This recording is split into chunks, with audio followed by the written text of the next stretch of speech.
Hello students, today we are on our second lesson of our EVS 2 subject. Today we are going to learn about the word of science. First of all, I want to tell you the meaning of saints. That is a person with holy soul and who introduces people to God and our good deeds. Here, good deeds means the positive thinking, the positive work. Even good deeds means our karma that we work on the society in our daily routine life. और महाराष्ट्र में बहुत सारे संत हो गए जिनमें चक्रधर स्वामी, संत नामदेव, संत तुकाराम, संत ज्ञानेश्वर, संत एकनाथ, समर्थ रामदास, इन जैसे mail cents and संत मुक्ताबाई, जनाबाई, बहिणाबाई शिरोडकर, संत कानोपात्रा, इन जैसी कुछ फीमेल सेंट्स भी हो गई जिन्होंने सोसाइटी में अच्छा वर्क किया और पॉजिटिव थिंकिंग स्प्रेड करने में इनका जो वर्क था वो महाराष्ट्र में देखा गया, जाना गया.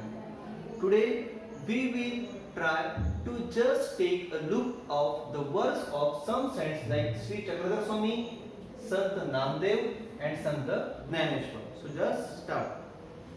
The tradition of saints that began in Maharashtra with Sri Chakradhar, Sant Namdev, Sant Jnaneshwar, Sant Chokhamela was continued by saints coming from various sorts of society. In this group of saints are included Sant Garoba, Sant Savta, Sant Narhari, Sant Eknath, Sant Sheikh Muhammad, Sant Tukaram, Sant Niloba, etc.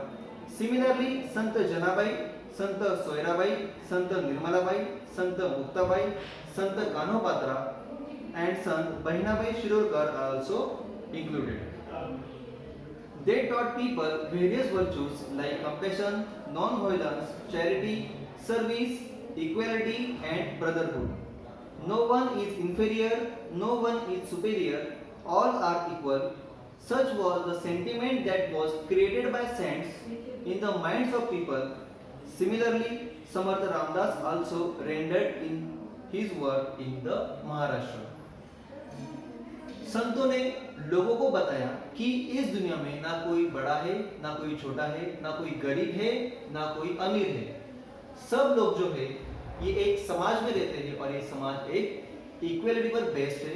ना उन्होंने सिर्फ equality बल्कि उन्होंने लोगों को दान धर्म, लोगों की सेवा, अहिंसा, मानवता जैसे ह्यूमैनिटी के बारे में भी उन्होंने लोगों को बताया. सो इसी चेंज में हमारे फर्स्ट सन जो है वो श्री चक्रधर स्वामी, जिनके बारे में अभी हम जानने वाले हैं. Sri Chakradhar Swami was originally a prince from Gujarat. He became an ascetic and came over to Maharashtra. He moved all over Maharashtra preaching equality. He did not believe in any discrimination based on gender or caste. So, several men and women became his followers. The sect he established is known as Mahanubhav. Memorable incidents from his life have been compiled in a book titled लीला चरित्र. श्री चक्रधर स्वामी जो थे वो originally Gujarat के थे, वो वहां के Prince थे, लेकिन वो महाराष्ट्र में आए और यहाँ आकर उन्होंने अपना वर्क स्टार्ट किया. अपने वर्क स्टार्ट करने के बाद उन्होंने पॉजिटिव थिंकिंग महाराष्ट्र में स्प्रेड की. देन उन्हें किसी भी तरह की सोशल इनइक्वालिटी मंजूर नहीं थी. देन उन्होंने अपने एक सोशल सेक्ट की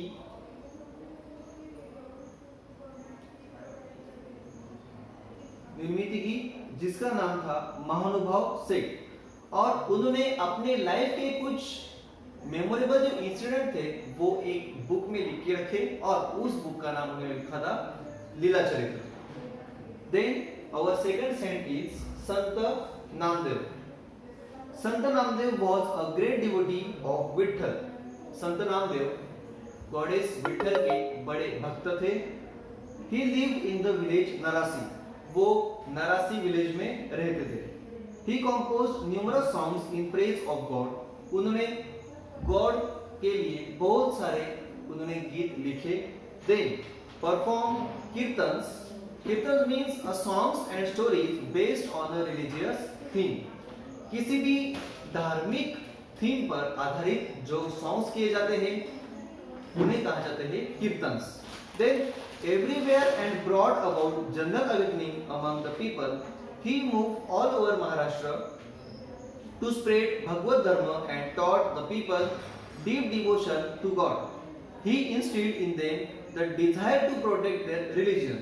उन्होंने लोगों के मन में ये भावना जगाई कि उन्हें अपना धर्म बचाना है, अपने धर्म की उन्होंने सुरक्षा करनी है। संत Namdev later traveled to all over India spreading the message of humanity. उसके बाद संत नामदेव ने सारे हिंदुस्तान में, सारे इंडिया में उन्होंने ट्रैवल किया ताकि वो अपने धर्म की जो स्प्रेडिंग है वो पूरे इंडिया में कर सके। He traveled to the Punjab and spread the message of equality among the people there. उसके बाद में वो पंजाब में गए और उन्होंने वहां पे समानता का भाव पंजाब के लोगों में उन्होंने जगाया। He composed songs in Hindi. Even today, some of his verses are included in Guru Granth Sahib, the holy books of Sikh community. His songs are still sung all over Maharashtra with great love and devotion.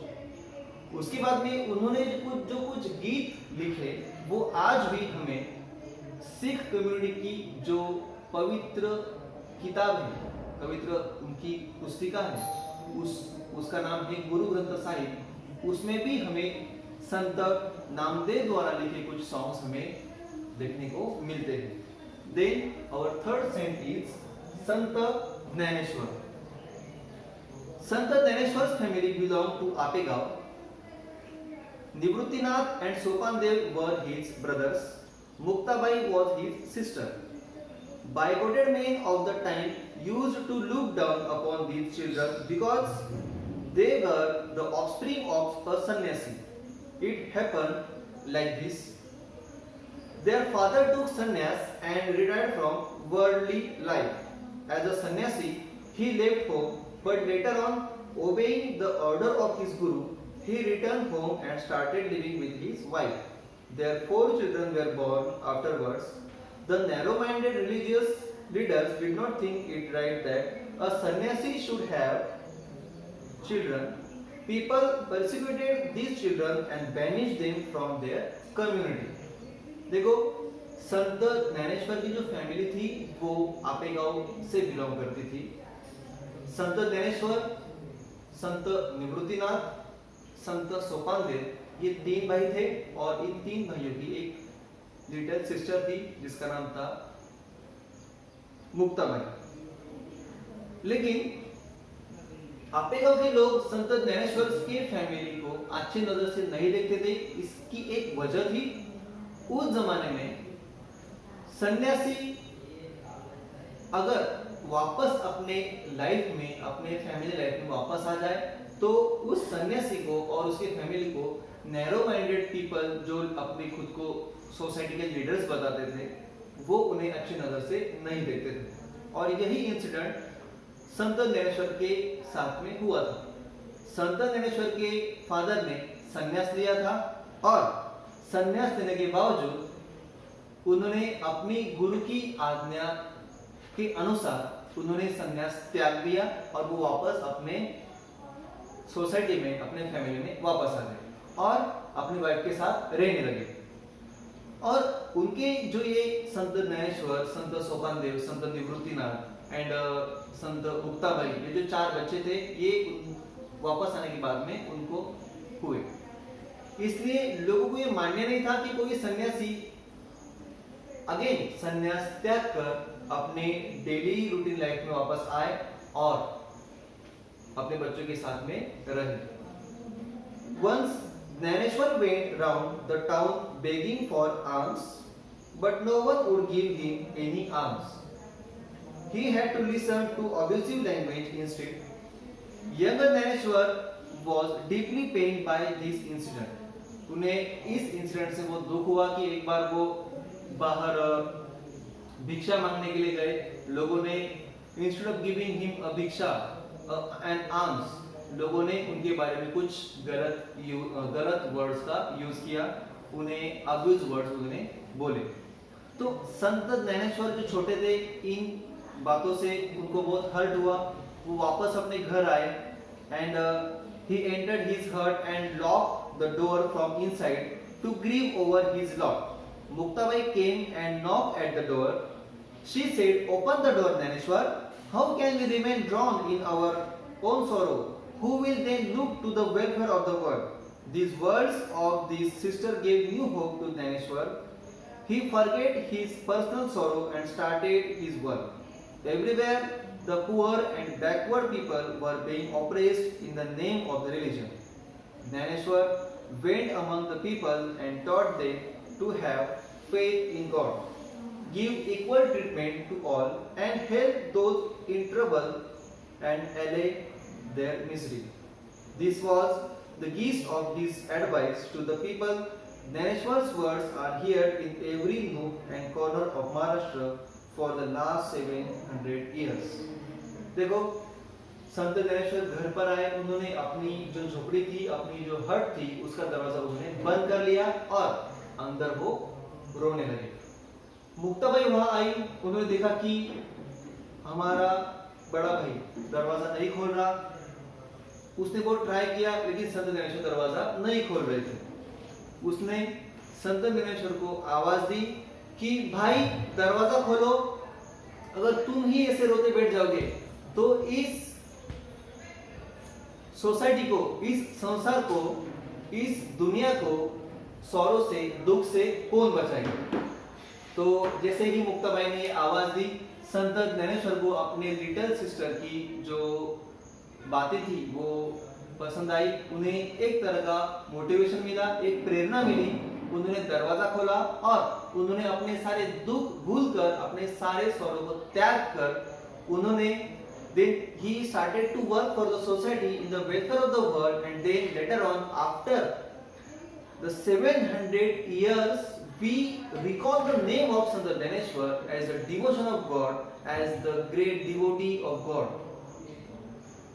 So in the first part of our second lesson, that is a work of saints, a person who holy soul, who introduces people to God and our good deeds.